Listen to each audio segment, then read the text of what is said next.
So That good. gets you every time, It huh? does, man. I was tired today, and that thing just pumped me up. Yeah, I like it too, man. It's nice. How are you doing, man? Doing good, brother. How are you? You guys, hey, welcome to the Sandman and Pile Show. This is number two of the week. We got two more after this. We're just trying to make up for my going to New Orleans for a week. Which, by the way, if you get a chance, Sandman, take your wife to New Orleans. She will freaking love it. You She know, will love it. I've never been to New Orleans, but I hear so much about it, man. I mean, everyone that goes there literally comes back and just not has nothing. Well, let me rephrase that. In our young days, I never Yeah, been to New Orleans, which was, Mardi Gras, the whole yeah, experience. oh, yeah. I don't think Mardi Gras is such a family oriented adventure. I'm glad I didn't go when I was in college because I was telling my wife this because I drank a lot in college. I was Well, fraternity. It was yeah. crazy, and yeah, I would have gotten in a lot of trouble in New Orleans. I probably or would have died. Either or. Um, I would have I would have died or I would have gotten in jail or yeah, it would have been crazy. Same here. I'm glad I never went because from the stories I hear, it was just Mardi Gras is they shouldn't allow anyone that likes to party over there, and we party hard. So I'm glad I didn't go. And there's a smell. I mean down on Bourbon Street you can smell and there's I'm not going to say it on air, but it's kind of like the sewage in Oh Iraq man, in '05. Yeah, it kind of no, smells like that. really? Oh Oh yeah. God. Now is It was that bad. from what is that from? Like people just throwing trash on the street, vomiting, things like that. Wow. I saw it was the last day and my wife and I were walking across the street and she looks over and towards this building and there's this person on the ground and we don't know if this person is alive or dead. And I mean, it was like strung out like this. And my wife's like, Katrina's like, is that person dead? And I look over, I'm like, and I see the chest going up and down. I'm like, no, no, it's good, but we should leave like right Oh now. my God. We should go like the other way. Dude, I mean, think about it. The closest thing to Mardi Gras for us, while we were still in the Marine Corps, was Myrtle Beach. Oh my God. And Myrtle dude, Beach. Oh and my it God. was, I mean, Yeah. the stuff that we used to do. I mean, can you imagine having No. like Mm-mm. a 96 in New Orleans, No. or Mardi Gras per se? We That would that be would, like, we'd be on libo risk. We'd be able, yeah. we they'd, they'd keep us in our barracks. Like Yeah. we wouldn't be able allowed to leave. Yeah, It's that's crazy. that's yeah. But I do want to go visit. I hear a lot of good things, and I would love to see the Caesars Superdome. Would love to see it. Dude, it is so cool. Like I had never seen it before, and we come over this bridge, and like right on the left, we're like, oh, that's the Superdome. That's where everybody from Katrina, all the people that were stranded, they all went into the Superdome. Like Yeah, I mean, yeah, and they haven't renovated or done anything to it, I right? don't know. That's Never. I've yeah, never been in it. I don't know. I just it was dude, very cool to see. dude, I gotta tell you, man. If there's one place that you have to go that has been rehab, like within the last 5 6 years, not even Right. rehab, I think it was just built. You gotta visit the Mercedes Benz Superdome. In Atlanta. Oh, in Atlanta, the Yeah, yeah, yeah, yeah. home of the Atlanta Falcons and the soccer team. Oh my God, what a state of the art! By far, maybe not size wise, but by far the best stadium I've seen on the East Coast. Now, not size wise, but like Yeah. technology, dude. The place is unbelievable. Unbelievable. I was there once, but I don't think they had done the renovations. Atlanta, remember they used to have a hockey team back in the day? No, I don't. I wouldn't know. They did. They had, it was called the Wow. Atlanta Thrashers. They only lasted for like 3 years. I saw two games there. It was really cool, but I guess, I haven't been since this revamp thing you're talking about. And we need to go. We need, you know what? Dude, We need to get it's into soccer, dude, for this podcast. We need to start bringing soccer into this Sandman and Pile show. Send people to soccer games because it's cheap and it's fun. no, it is fun, but you gotta love the team. I mean, Atlanta has a pretty decent team. Now, where I live in Nashville, Charlotte, we've got a pretty decent yeah, team. um, Charlotte, North Carolina, on the other hand, Charlotte FC this season Yeah, is the first time they actually made it to the playoffs. So it's growing, man. It's growing on people. yeah, I see the movement um, uptown Charlotte when they play, yeah, and it's getting there, man. It's a lot. The stadium gets filled up more now. yeah. So yeah, man. It's and the team's only been active for what, maybe 5 going on 5 years, if Yeah. that. I So mean, yeah, man. Nashville has the Nashville Soccer Club. They did very well this year, and it's $26 for a ticket. It was a packed house, and I had fun. Like, Well, that's no, cheap. seriously. Like, I was terrible. I played soccer for a Uh, little bit, and yeah. dude, I fucking sucked. That's I was fucking that's terrible. I was fucking that's terrible. that's actually pretty cheap, man. Over here, the cheapest ticket is probably $60. Okay. 57, 60, and then you have your little high end Yeah, seats. yeah, yeah. The Your boxes and lower, everything like that. yeah, Yeah. lower level Did next you ever almost. did you ever play soccer when you little Sandman, Paquito Sandman? Absolutely, man. I mean, I played in high school and never played in obviously college, but you weren't around for this. We even, as part of a humanitarian, when in Haiti, when we were Yeah, yeah. already Oh, kind yeah. of, um, getting ready to go back home time frame, we actually hosted a soccer tournament. No. Yeah, and one of the platoon commanders from Weapons Platoon was the head coach, and everyone who at some I point in did. their lives plays soccer, we formed a 11-man team to play against the different groups in Haiti. So it was like an actual tournament. Like we had 6 different teams. Whoa. Yeah, it was 3 days long. So it was great, man. I mean, Dude.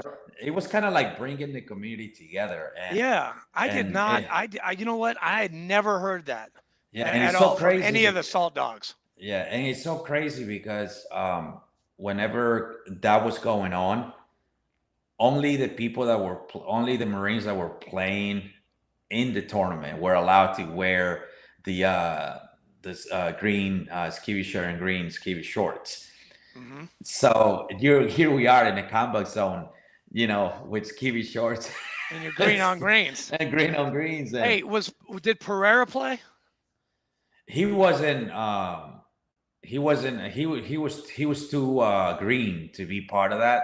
Got it. So that we used all those guys as a security element. So Okay. they formed like a little platoon of nothing but like green guys and guys that didn't want to be part of the tournament, Okay. and they became kind of like the security team.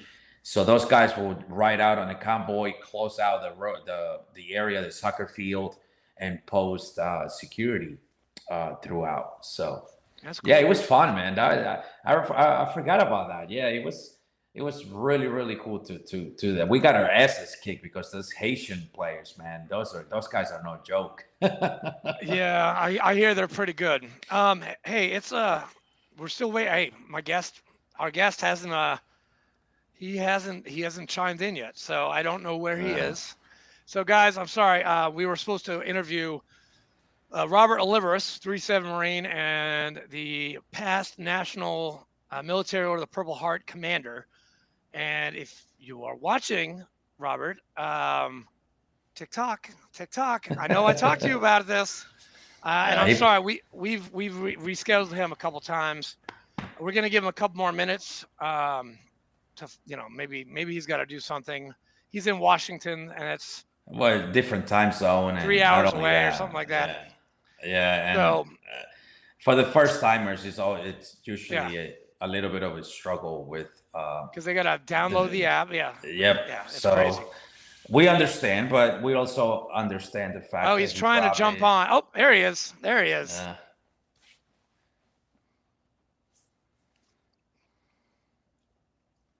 Dude. Uh-oh. we lost him there for a little bit. Robert, you there, dude? Robert? You got a good Wi-Fi connection? Yeah. I can hear him. I can't. Oh, there he is. There's a There picture. he is. How you doing? I'm switching Wi-Fi. Can you hear me? Okay. All right. What's up, dude? Okay.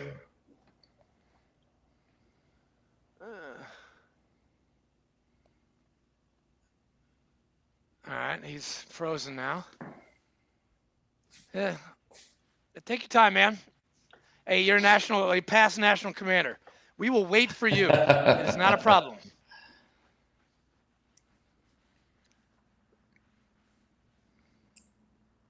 So, how about them Georgia Bulldogs? That's my favorite team, bro. Mine too. Oh, wait, Yeah. you're a Dogs fan? Oh, dude, I'm a diehard Bulldog fan. Oh my God, dude, that was a great game. Hey, Robert, you Right. good? There he is. That's better. Yeah, I had to switch to a faster Wi-Fi streaming. So Good. Well, we can hear you loud and clear now, so we're good. Welcome. good. Yep, good. Thank you. Welcome to the show, dude. Hey, thanks. So, guys, Sam, man, this is Robert Oliveris, past National Military Order of the Heart commander, basically in charge of the entire MOPH from Alaska all the way to Puerto Rico. So, I mean, this guy, he had a lot of weight on his shoulders last year, and they just picked a new commander in July. And it is an honor to have you, Robert. And please, would you introduce yourself to America and Germany? Because 25% of our listeners come from Germany. Nice. Well, I don't speak German, but I'll try my best not to. So, my name is Robert Olivares. I'm a Marine. I served with 3rd Battalion, 7th Marines out of 29 Palms. I have multiple combat deployments. Was injured in 04 and 05. I was now I'm the past national commander for the Military Order of the Purple Heart, which consists of 250,000 living Purple Heart recipients, but we only account for a little over $50,000 or 50,000 within the organization, and that's not including our auxiliary, which is a support arm of the MOPH, which is still a valuable asset because it's the family members, it's the spouses, the wives, husbands, daughters, sons, grandchildren that actually help us when we go to our events, and also to remind a lot of our membership. So a little small shout out to the auxiliary. They are working hard to help us, be successful and ensure that all of our patriots get out to the events they have to, and they are looking their best.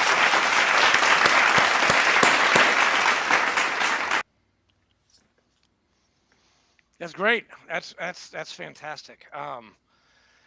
So that was really quick. I was looking for some more. I can keep going. We have no. We're okay.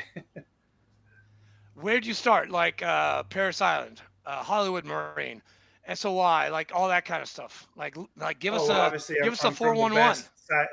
I'm from the best side of the map, a Hollywood Marine. Oh boy. Hey, you know what? We have hills. All right, I have a question. I'm sorry, guys.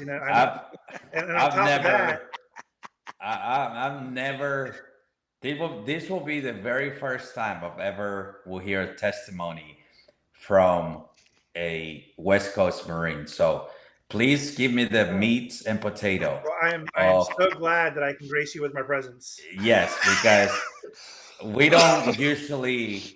You know how it goes between East Coast and West Oh yeah. Coast. So Yep. so There's tell always me. be that, right? At the end of the day, we're all Marines, and that's what that's what counts. But we got to jab at each other. You got your Yeah. East Coast and your West Coast. So So tell unlike you tell guys us. on the East Coast, we didn't get to have the female populace next to us, but we do now. But back then, in the real Marine Corps, things were a little bit different. But yeah, there's always jabs. I like you guys that. have the sand fleas and everything like that, which we didn't experience, but we have hills and Motherfucker. actual different seasons that we go through over here. So So tell us about boot camp in the West Coast. What's it called? Is it MCRD San Diego San and that's Diego. it?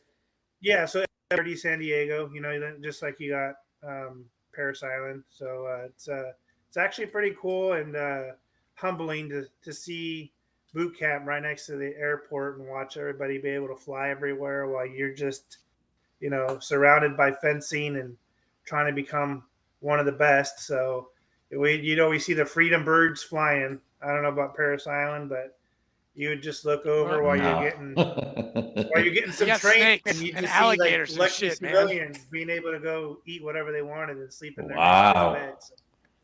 But That there, is we drive that's up true north Hollywood. Carolina and get the real taste. That's true Hollywood right there, man. That is. That's Well, proof you gotta mess positive with right the there. psyche. Proof Man, positive. Yeah. can't go wrong with that, man. You serve in boot camp, but yeah, you have access to the civilian world at the same time. So you totally not disconnected from. You don't have access. You see it and Well, see where you want to be, but you're Almost not. touch it. You know can what I mean? almost touch it. Yeah. Well, that's breathtaking, man. Because Paris Island is not like that. It's a prison. That's what it is. It's an Alcatraz. Yeah, it is a prison. Let's just say it's a prison that gives you a lot of crap because you Views. can see the freedom, but you can't be the freedom. So that's actually pretty bad because you can see it, but you can't touch it. So San Diego. It does mess with the psyche. So San Diego is your boot camp place. You graduate boot camp. Where did you go after I went that? to SOI in Pendleton. Camp Pendleton. Okay, so you actually got to the Marine Corps, the First Marine Corps Division. Yeah, to SOI West, man. Yeah, you stay with them first. Yeah, nice. And so from there, I went to our first unit, and 3-7 was the unit I was with. So, nice little 3-hour bus ride to the middle of nowhere. Wondering what the hell I signed up for. So, not sure if you've been to 29 Palms, but it literally is in the middle of nowhere. Yeah, we go there all the time. Got some good stories Camp about Wilson. that. Yeah, Camp Wilson. Yeah, classic camp, but a lot of good training. You got CACs, stuff like that. It's actually pretty good. So, that's prepares good, you for man. the desert environment, which we've been a part of for 20 some years. So, being there was probably one of the better choices I had because I had that environment at my tips, and then it prepared us for our deployments. Dude, that's crazy. Are you a local West Coast person? I was actually I'm actually a Navy brat. I was born and raised up in Washington State. Nice. Dad was in the Navy, and parents raided. I obviously stayed with my mom. The one day I decided it was time to get up and go, so I joined the Marine Corps. Dad wanted me to join the Navy. I'm like, I'm gonna do something different. And went and joined the Marine Corps, and that's the story. What year did you go to boot camp? 2000. 2000. Okay. I knew he went in like 99 or 2000. I just didn't remember. So you were already well on your way whenever the War on Terror officially kicked off. Yeah, 9/11 happened. My friend came in the room, said we're going to war. He's all excited. I was like, what do you mean we're going to war? He turns on the TV, and all I see is the plane hitting the building. I'm like, what movie is this? And we came to, we all got, everybody got activated, and we were just at the ready to deploy. And just waiting orders until we actually deployed. That's got to be one of the I would say the positive things of being a West Coast Marine, because anything that happens in the Middle East, the West Coast is the go-to battalion. You know what I mean? The division that controls that AO. It's anything that happens there. Second Marine Division only handles Southeast Asia and Asia. So anything happens in North Korea or whatever, that's where we go. Obviously, not this was happening over there, so that's why everybody was just going to Iraq and Afghanistan. Hey, Sam, man, I'm sorry to interrupt your thought, but you do remember where 3-8 like was born, right? In 1941, November 7th, 1941. No idea, bro. On the West Coast. 3-8 Really? was born on the West Coast. Wow. But how did that happen? That 8th Battalion wouldn't even. Probably getting ready for the island hopping campaign, Saipan. Yeah, a lot of Guadalcanal. Yeah. A lot of stuff was brought to this way because of the desert environment and the terrain, which was familiar to the places we were fighting. Just like, a lot of units were moved. 7th Marines wasn't always at 29 Palms. They had jumped around. I just heard, I don't know if it's true, I got to look into it, that they were out in Hawaii at one point, but I knew they were in Pendleton, but ended up 29. So, every unit does move around. What's your they motto? Start somewhere and then they settle. What's that? What's that motto for 3-7? No shit.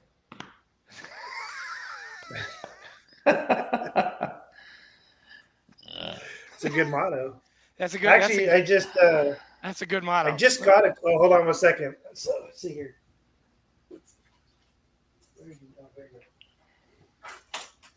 So I'm all, when I see you next month, I'll give you my commander's coin. So I'm all about, supporting my units and my brethren when they're designing and doing stuff. So one of the guys said he created a 250th anniversary 3-7 coin. I was like, oh, I'll buy 6 of them, and I'll give some out to some of the guys I served with. So when you think coin, you can, 1 inch, 2 inch. Yeah. Yeah. Get ready for it. I bought 6 of these things. Nice. Holy, that's beautiful. Nice, man. Look how big that is. Dude, that's huge. Dude, that makes sick. a huge coin. So I bought 6 thinking, oh, I'm just going to hand these out, and give a couple of my National Commander coins to my buddies. No, I got to buy a big package to send these things in. But it was and he makes cool. he makes them? He designed them and had them made. Yeah, we got to talk to this guy because we got to make that into. I got a patch guy, but I need a coin guy. I definitely need a coin. I got a patch guy, but I need a coin guy. All my coins were made in China, and so I bought 900 coins for $1,600. Dude, that's cheap. That's not bad. That's a good price. That's a good deal. No, that's a great deal. Yeah, same coins here in the States would have cost me about $4,000. I remember I had coins made for when I was state chaplain, and I got like 100, and it was like $2,000 for 100 coins, and I was like, So everybody's mad at me about China. It's like, I got no beef with China. They ain't done anything to me yet. So I'm getting a good price on these coins. So tell us a little bit about your. Go ahead. Tell us a little bit about your experience in the Marines. I mean, obviously you went to SOI, probably, which is like any Marine, the best experience I've ever had. Actually, believe it or not, I just moved, so my room's not set up yet. But my neighbor is also a Marine. He was a recon Marine, and he got out as a gunnery sergeant. So we hang out a bit. We just went to a Marine Corps League meeting last night. I introduced him to all my Marines that are up here. And then he's actually you'll meet him. He's the guy I was telling you about that's going to PA with me. Oh, yeah. So he'll be there. Yeah, so you'll meet him. He's 3rd recon guy. The Marine Corps is probably like the best choice I've ever made in my entire life. The brotherhood that I've created and the bonds that I forged with all these guys will never be broken. There's not a single Marine who is not going through a hardship or needs someone to talk to. They know they can reach out to me, and I talk. When I do go on trips, they'll tell you I travel a lot. I'll make sure if I know my Marines are in that area, I'll take time away and go hang out with them for a couple hours. So when I went down to California, I made sure my corpsmen, All the guys I served with, I stayed with them. When I was down in Texas, the guys that were in my gun teams, I stayed with them. When I go to DC, I have a few guys that were in my battalion that I knew, and I hang out with them. I'll go to dinner, catch up with them. Same thing with Florida. So um, I think the brotherhood and the bonds that I've created are probably a lot stronger than the ones that I have within my own bloodline. Like I do talk to my children, obviously, because they're my children, but I talk more to my Marines than I do my own. Because there's something that to be said that we went through hell and back. We saw what we saw, we did what we did, and my family doesn't understand that. And that's like probably something that I'll take with me to my grave. But that saying that's like tired and true. Once a Marine, always a Marine. There's no you don't hear a Marine saying I'm a former Marine or I'm an ex-Marine. So I just met my neighbor 2 weeks ago. Didn't know he was a Marine. He saw a patch of cars like, you're a Marine? I'm like, yeah. Then he did the one Marine thing that every Marine does, because we want to call each other out and see if we're real Marines. And I got grilled, and he asked all the right questions. I'm like, I'm not going to waste my time. You obviously know about MOSs and ribbons and deployments and whatnot. So we became really good friends. And so Yeah. I think being in the Marine Corps has like when I did work and the way I do schooling, it gave me not only like the sense of purpose, but it gave me the leadership skills that I need.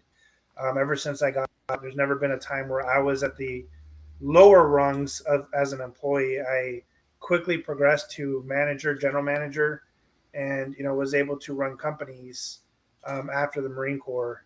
And then with schooling, gets done, make sure it's on time and ahead schedule, and it's some stuff that I've taken away with that it's lived with me ever since, and I've instilled it into my own kids. They're always about being on time. I try to do the 15 minutes or the 15 minutes, but that don't work with them yet. So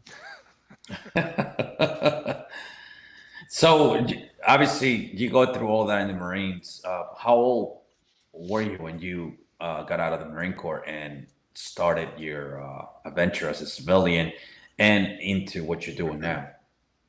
I want to say I was 28, 29 when I got out. So, and then I actually went back. I didn't work when I got out. My now ex-wife was the only breadwinner in the family because I was on leave, so I was still getting money. And funny story, I didn't know if I wanted to go back to work, but I was out in front of our house riding quads with my oldest son, and I happened to see my old employer, and I was like, crap. And I ducked behind one of the pillars at the house, thinking that he drove by. I was like, okay, he didn't see me. Well, sure enough, like 10 minutes later, he comes driving by, stops. He goes, oh, when did you get back? And I didn't want to lie. I was like, I've been back a few weeks. Next words out of his mouth, like, great, see you next Monday. I was like, I didn't even apply for a job, and I got one. So did that for 4 or 5 years until he decided he didn't want to run the business no more, and he wanted to do something else. And went to school, hopped around a few jobs. Now I'm in school again at 45 years old, and good job, man. I might get a job. Tomorrow might be different. Who knows? So we'll see. Where are you going to school? I'm actually online at DeVry, and then there's a community college. So I'm doing both because I'm trying to finesse the system to get all the money that they're supposed to give me. That's good. I mean, the area you live in. I mean, my brother used to work in Seattle, and I've been out to Washington many times. Beautiful country. City. Do you find your work helping veterans fulfilling, like in Washington? Oh, yeah. Like, do they? So are they very receptive? They are. So we actually, so obviously there's an array of programs within the military or the Purple Heart, from suicide prevention, youth services, homelessness, welfare, advocacy, legislation. So what I tell everybody as a past national commander, when I was in Ashcombe, find what fits. We have all these programs. Not all of the programs are going to work in your state. So in Washington, the programs that work best are youth services. Obviously, it's RTC, and we extended it. We have a competitive fishing for high schoolers and middle schoolers. that we promote, and we get them the needed supplies to go out there with Boy Scouts and all that other stuff. But we do a lot in homelessness and welfare and, and suicide prevention here. So we do have a lot of people who reach out, who are obviously fighting their demons, and we talk to them. So myself and a few other people, some guys from the VFW, will get together. We'll go and we'll grab a drink, and if they don't want to drink, we'll get dinner, we'll get coffee, whichever. We don't care what time of day it is. We will get out there and we'll chat with them. And I have a really bad way of helping a person, but it lets them see what is actually going on. So I'm not trying to break them down, but like the Marine Corps, where you break them down and build them up to see what their worth is and what they got going on, I do the same thing. I let them know that it's just more than themselves that they're hurting. Like, I won't, obviously, I'm not going to say names, but the last two guys had children, and I would just sit there. I'm like, you want to be that fucking guy and let your kid grow up without that and not know what it's like to have a father? And they have to, they rethink, what's going on. Do they want to punish somebody else because they're fighting demons? There is an array of help out there. If you don't want to go see a therapist, talk to another veteran, talk to a Marine, talk to one of them Army doggies, get that going. And that actually helps, talking actually helps more than people know. But I'm more of a promoter of talking to another service member who's been in the same situation or is aware of it, because they have a better understanding than civilians do. Civilians just read a book, nobody's going to know what we've been through, live through the suck, seeing our brothers and sisters, get blown up or shot. So I do talk to a lot of these people, and it helps. I'm going to church, and they ask me how I deal with it, and I tell them, I'll be honest. If I talk to you for a couple hours, it drains me. Like, it drains me, because I'm not judging you, but I'm helping absorb that negativity in trying to get you to be a positive person so that you can live to see another day. And so they're like, well, how do you deal with it? I just pray. And I pray and I talk to other folk and make sure that they're good. But that also comes back to the Marine Corps, because what was one thing, if you were a squad leader or a section leader or a platoon guy, what did they ask you to do? Always check on your men, because you want to make sure everybody is good. So that's something that I brought back, but also falls to when I met my first NCOs. I'm not sure if you'll hear this, but I'll give a shout out to Sergeant Restaino, Corporal Piccoli, who passed away, Sergeant Pellegrini, who basically saw something in me that I didn't. And the best advice that they gave me was, you're going to have good NCOs, you're going to have bad NCOs, you're going to have good staff NCOs, bad staff NCOs, so on and so on, right? So they told me to pick the best things that you see out of these leaders, incorporate it into yourself. Pick the bad things you see out of these leaders and have nothing to do with it. Just know that this is a bad route. This is something that you've seen that you don't want, and ensure that you don't become that person or absorb that, bad leadership trait. And obviously, I was probably the youngest national commander for the Purple Heart, and those skills and everything that I grew up learning got me to be the national commander, and what for me, I wasn't thinking about what was going to happen until I was like, obviously, leadership in my 50s, 60s, but I was in it in my 40s. And that was something that I said back in 2018 when I hosted the national convention, that someday I'm going to be up there. And I'm over here thinking 15, 20 years, not 6, 7 years later. And so tell us about that. Dude, that's just crazy. Tell us about that journey. How did you got involved? How did you get involved in this organization, and how everything well, there's two ways that I got involved in, and I'll tell you the stories. They're pretty messed up stories, but they're funny. So the first story was, I actually attended a veteran's funeral.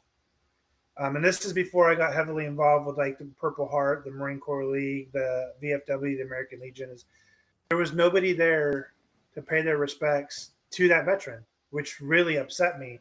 I'm thinking, I did all these combat deployments. I got all these ribbons and medals, all these accolades to show what I did for this country. And I need more from the country than just my family showing up on my last day above ground. So I made it my mission to ensure that any veteran that passed away, that we had an honor guard and we had people there. It doesn't matter if you didn't know the guy. It doesn't matter if you didn't belong to your VFW, your American Legion, so on and so on. That we had representation there to pay our respects and homage for what that service member did for this country. Because we pay more of a respect by showing up in force because we served than the average civilian or family member. Yep. So with Great. that, I was like, I made it a mission. I joined the American Legion, did the Marine Corps League. When it came to the Purple Heart, that's like a story in itself. I was actually on a date when I found out about the military or the Purple Heart. I was at a movie theater. Story. I walked out, and this guy had literally like 20 to 50 Purple Heart stickers on his vehicle. And I was like, wow, this guy is in love with himself. By chance, he came walking out, and the first words of his mouth were, "What the fuck you looking at?" And I was like, oh, wow, somebody's going to get in a fight. This is awesome. I'm going to watch somebody get knocked out. Turns out he was talking to me. Well, that obviously altered my mood. And he just like, you got a problem that I have a Purple Heart? I'm like, well, I have a fucking Purple Heart too. And then I started to walk away because I knew I was going to get pissed. And he stopped me and asked me if I've heard about the military or the Purple Heart. By that time, I was already pissed. I'm like, what the fuck is that? And he gave me his card, told me it was like the VFW, American Legion, but for Purple Heart recipients. So I was like, whatever, dude. Took his card. And a few weeks later, the girl I was dating wanted to go to the mall. Long story short, I thought I was going to some type of AA meeting. Turns out it was a heart meeting. And just got hooked. Became the Americanism officer. So they wanted someone young to go and present awards to all the high schoolers and talk to the high schoolers and, all the Cub Scouts and, tell him what the military was like. Started making it up the ranks, became the department junior vice, senior vice, was going to walk away. I'm like, I read in our bylaws, if you're not there to say you accept, they can't nominate you. Well, it turns out I was wrong. And, made it up to state commander, ran the state for 3 years, hosted the national convention, traveled around, met a bunch of people, and started getting more involved and wanting to do more for our Purple Heart community. It's awesome. Hey, we have a question. So as you know, we're live. So there is a question on our chat room. Ranger 313, whether he or she wants to know why the Purple Heart has to be different than any other organization out there. Okay. Well, we're not different. We're exactly the same as every organization. The only thing that is a requirement for us is that you have to have a Purple Heart medal. So we do follow the same guidelines and accreditations as everybody else. We don't have a service program like the other ones do, but the difference with us is that we all give some, but then there's some that bleed. We all did a purple. We're not better than anybody else by far. I preach this just because we have Purple Hearts. It's just there's a bond between Purple Heart recipients that's a little bit different than the bond that we get from the rest of the servicemen. Like I'm tight with all the VFW guys. I go to the national VFW conventions. I see them when we're in DC talking. But we did bleed for this country. We did suffer a little, and we carry wounds for the rest of our lives. Yes, you can heal from them, but it's still something.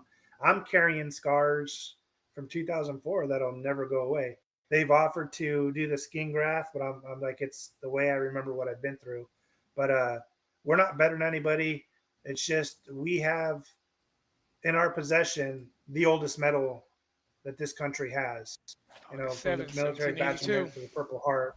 So that's something to be proud of. It's something to be show pride in and to carry on and keep going. So, but we're also here to help those who have been wounded. And not all wounds are visible, and that's what our goal is to ensure that we help people mentally, physically, and every other thing that we can do to keep them going and ensure that they're cared for.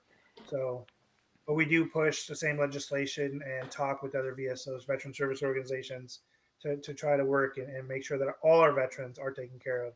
So within the Purple Heart, we actually do more. We don't take care of our own; we take care of everybody. And that's a good point, Robert, because when I got out, they needed. I was trying to get my claims and stuff like that, and MOPH. I had gotten my card and I had applied in 2007 when I was on the Navy ship, and I got in life membership, and they helped me get start my claims. So I got 50% right out of the gate, like 8 months after I got out, and they were a good organization to start with to help me go through the red tape of the VA. So MOPH, they definitely know their stuff. I'll tell you that. Hey, so And sadly, we had to suspend our service program. Hopefully, we can get it back up and running. But it is a good program to have.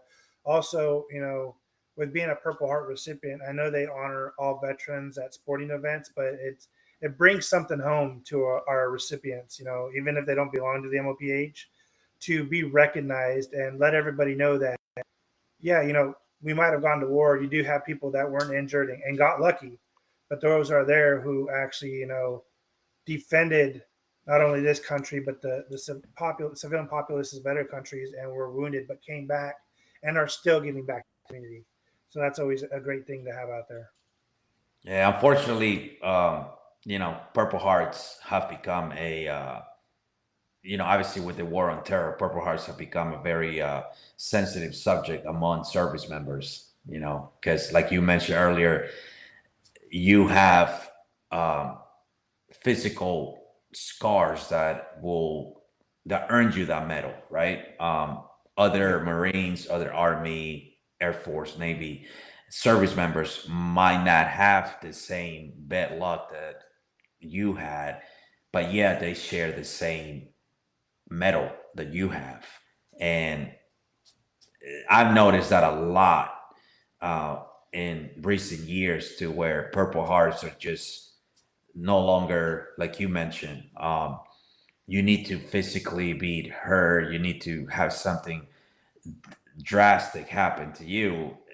In the last 10, 15 years, people who were part of a non-traumatic event and they have no scar to show for were issued Purple Hearts just because they were somewhat out of commission for 1 or 2 days while serving in a combat operation. How do you feel about that? As both of you guys, because both of you guys are Purple Heart recipients. So they did change the Go ahead. rules a few years ago. So now you can get a Purple Heart for TBI, which it should be a thing because TBI is just as bad. It might not be an external, injury, but it is internal. And TBI, which is traumatic brain injury, does do a lot to a person. I have pretty bad TBI. For example, when I was married, my ex-wife was telling me about a birthday party we were going to for a kid named Xavier. I didn't know who that was.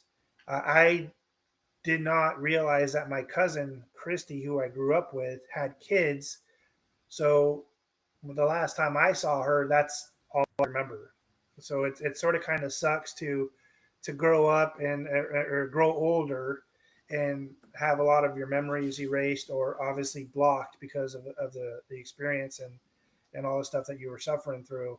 So those, the rules and regulations for TBI are something different. At first, I didn't agree with them, even because I had TBI. I'm like, so that mean I'm going to get another Purple Heart because I have it. But, I understand why they're doing it. But there are some people who do fake defunct just to get a medal that they don't deserve. And we have seen that. It actually happens more often than not. And that's something that they do need to, get down and be hard on and ensure that if you actually are going to be awarded the medal, that is for a legit reason. I know probably 3 or 4 people that I've come across in my lifetime that have been awarded the Purple Heart. And it's been because they wrote up a write-up for somebody else and the person did it for them. And I was like, how is that a thing? You know, it was like, were you watched by a corpsman, a medical officer?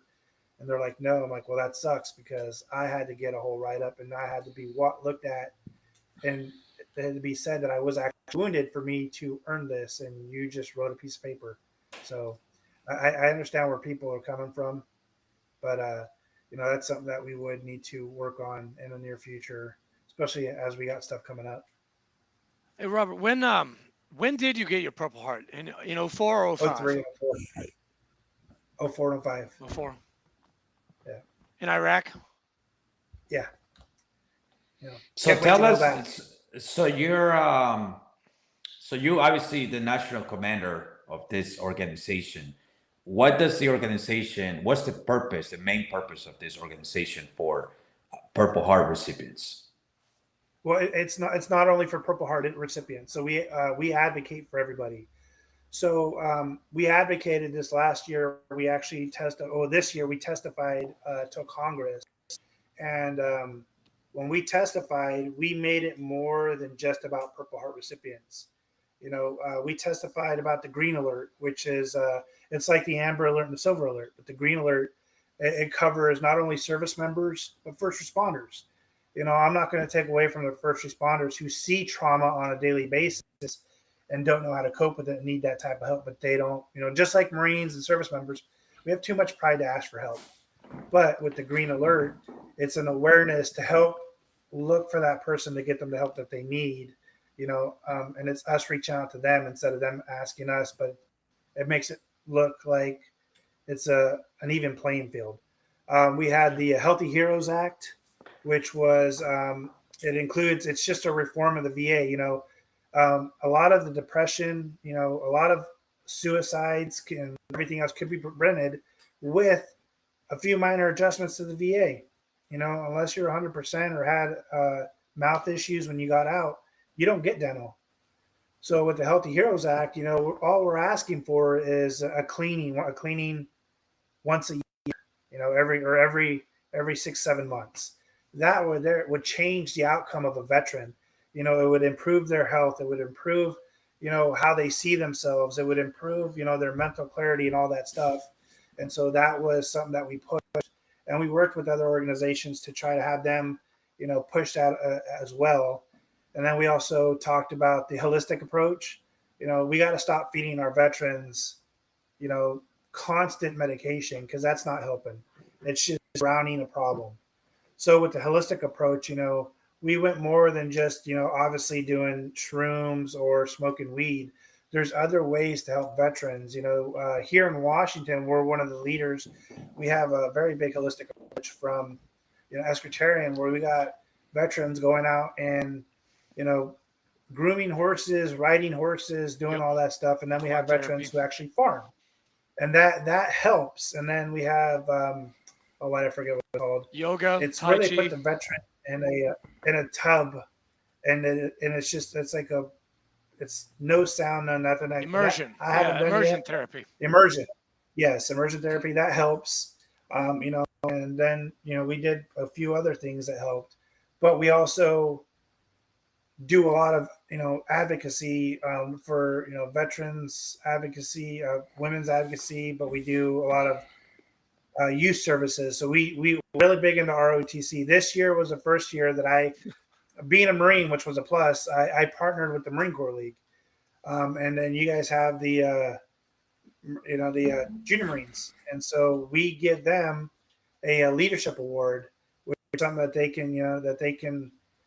the young Marines can actually tout on their uniform and be proud of that they've earned that ribbon. So that's something we've done. Go ahead. Are those new certificates out yet? Because I need to buy mine for all of Middle Tennessee. They should be. Okay, good. Should be. Thank Just you. make an order. Yeah. So Yeah, essentially, the organization is structured the same way as all the other ones out there. The only difference Correct. is We have one thing that's different from everybody else. So we have a computer coding program that's free to all Purple Heart recipients and their families and veterans. I want to say it's a 7 or 8 month program. Mm-hmm. You sign up at the beginning of the year. You do it. Once you graduate, they throw and host a a job fair where you can go out and have a job. Obviously, apply to IBM if they're still around, Google, Microsoft, all those people, and try to get a job unless you have signed up. We've had people doing it for the last 3 years, and it's been pretty successful. It could get bigger, it could be better, but we offer that, and we're the only organization that offers that. And you guys have an MOU with the VFW now, correct? So we have an MOU with the VFW. We should be having one signed here with the Marine Corps League, unless I signed that and I forgot. We have one with the Vietnam Veterans of America.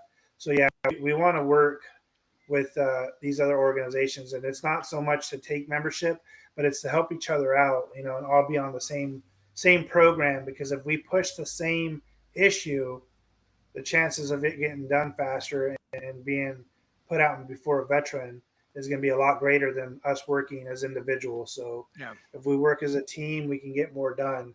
And it's not taken away from anybody. It's not we're better than you. It's a cohesion between the two organizations working together for the same cause and ensuring that all veterans are taken care of. Yeah. But you have to be a Purple Heart recipient in order to be part of this organization. Unless you're related to a Purple Heart recipient, then you become an associate member. Okay. So if we're cousins, I'm just kidding.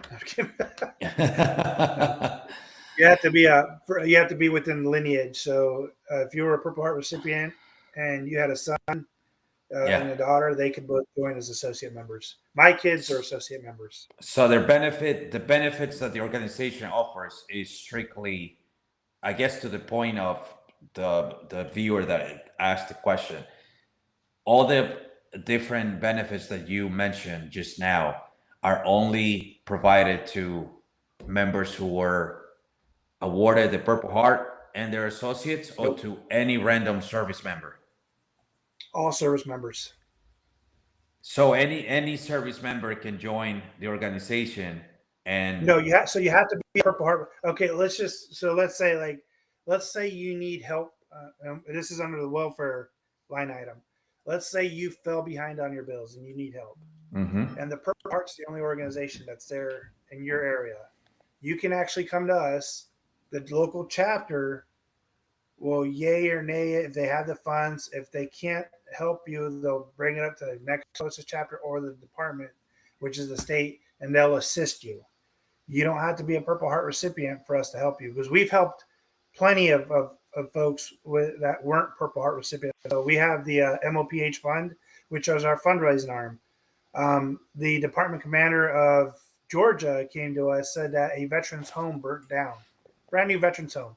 So, we looked and said what we had in that line item, and we sent them a check for, I believe it was $5,000. None of those guys were Purple Heart recipients, but that's still $5,000 to help get that home or help house them until they can get a new home up and running. Yeah. So you don't have to be you have to be a Purple Heart recipient to join our organization, but you don't have to be a Purple Heart recipient to get help from our organization. Right. And it's that's what I meant. Just like the VFW. You have to have served in a combat zone to be a part of the VFW. American Legion, you have to have a DD-214. Let's see, AMVETS, same thing. To be a member of the organization, you have to meet the criteria. But to get help from these organizations, it's fair game. You just have to apply. For help. What are the benefits of a member of the MOPH? Well, there's a lot of benefits and a lot of stuff that we have that we're working on. I know veterans get discounts, like at hotels and airlines, but we're actually working to a, Purple Heart specific discount that we're working on with a few airlines and a hotel chains that we actually only applies to us, which would be, something, because 10% is good, but if you can do a little bit better, not all Purple Heart recipients have jobs. Right. Some of them, especially our brothers especially all the brothers that lost, limbs and things like that. You know what I mean? So, that's why. So, I think that's where the subject gets a little touchy, because you have a Purple Heart awarded member of your organization that it's benefiting from the same benefits of someone who can work, who can mobilize themselves. You know what I mean? But yet you have to politically share the same benefits because the organization was made for every Purple Heart recipient, not a classification of And Purple Heart recipients. that's another thing. Like there's depending on your state, there's benefits for Purple Heart recipients. So like in Washington State, we don't have to pay for tabs, and tabs are crazy expensive over here. You know, so I got tab exemption, so I don't have to register my car every year. So I don't have to and that's pay what the Purple Heart registration on does. my car either. Yeah, and so but not every state does that. No. But then we just did it to where you can do 2 license plates now, but it just used to be 1. Yep. And so that's an awesome benefit for a 2-car household.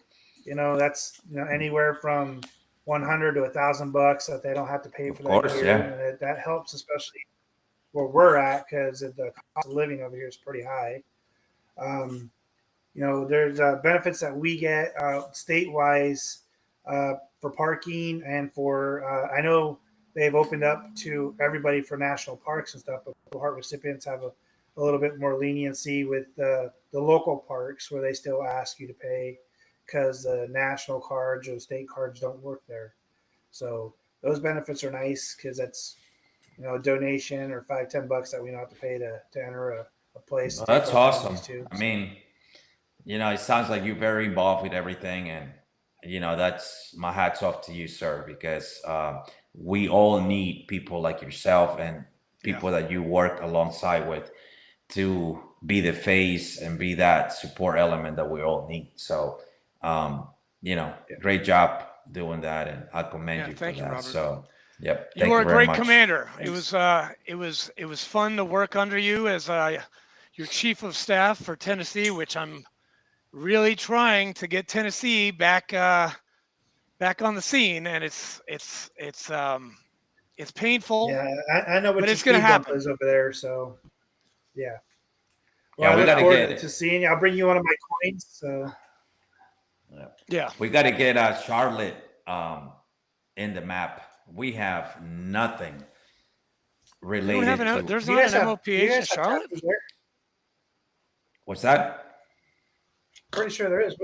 Yeah. What's the zip code there? Hey, Robert, look up Charlotte because you did this for me 2 weeks ago. This guy, dude, say man, this guy has everybody's phone number, like It's in the entire MOPH. 28037. And if there is, okay. if there is really no traffic. There's really not there's not propaganda. So that's the major problem with the military of the Purple Heart. So we're that one organization that doesn't want you, but if you're a Purple Heart recipient, we will welcome you with open arms. And we're really, really bad about promoting ourselves. So me as the past national commander, my year, we had the most exposure that we've ever seen in the last eight years. So I was out there working with all these other organizations. You saw me pretty much everywhere. And that's what I'm trying to, keep to ensure that people know who we are. Like I said, there's 250,000 Purple Heart. All right. Well, that's What awesome. did you say your zip code was again? 28037. 28037. Okay. He's a wizard, man. Like one of our boys from 3-8, he's in the Purple Heart MOPH, and he's from Connecticut. And he's like, he calls me up. He's like, "Hey, Andrew, what's my MOPH number?" I was like, "I have no idea. I can only look at Tennessee people." And so I called Robert up, and he's like, "What's his name? What's his birth date?" Boom, boom, boom. 10 minutes later, he gives me his number in the MOPH. I'm like, "Here you go, dude." Robert is like, he works magic, man. He really does. Well, that's awesome, Robert. Thank you for joining us today, and great information in regards of the organization. And I hope that people who can view always here to help, yeah, and let people know we're around. but yeah, no, I don't know what's taking so long, but Yeah. I'll shoot them a text here with the information of who we have Okay. Yeah, awesome, in man. that area But- or the closest chapter. Hey, Robert, Yeah. before we sign off, because we're getting to the hour mark, thank you again, just like Sandman said. And definitely I will see you on our birthday. Are you Yes. coming to the toast? We'll be there on the 9th. 9th. Now. We're going to show up on the 9th. So, yeah. Okay. So we're gonna all toast our birthday Oh, hell yeah. at 12 o'clock, Yes. right near the ton. I mean, hey, I'm There's gonna gonna need be- some Red Bulls to stay up that late, but we're gonna do it. oh yeah. Well, it's open. I think the party goes until like 2 o'clock in the morning, and then we have to get up early the next day to do a whole bunch of shit on the 10th. But Oh, I'm yeah. looking very forward Yeah. to toasting with you. It's gonna be. Before it's gonna be where good. you staying at? Say again. Where are you staying at? Where are you staying? Huh? Where- So you keep on cutting out. No. Where are you staying in PA? I've got a hotel in in the city, and then like I'm going to my timeshare for like 2 days in Hershey, and then we have a hotel in Philadelphia for about 3 days. So if you Okay. want to stay, you can stay with us, man. Okay. We got plenty of room. I'll give you a Cool, call man. when it gets close. All right, Robert. It was great Hey, meeting Robert, you, man. thanks, man. Thanks. And hey, stick Have a around good for a night. second 7-5. because it's got to download and stuff like that. But Oh, yeah. thanks a lot, man. See you guys. See you, Sam, man. See ya. All right, see you.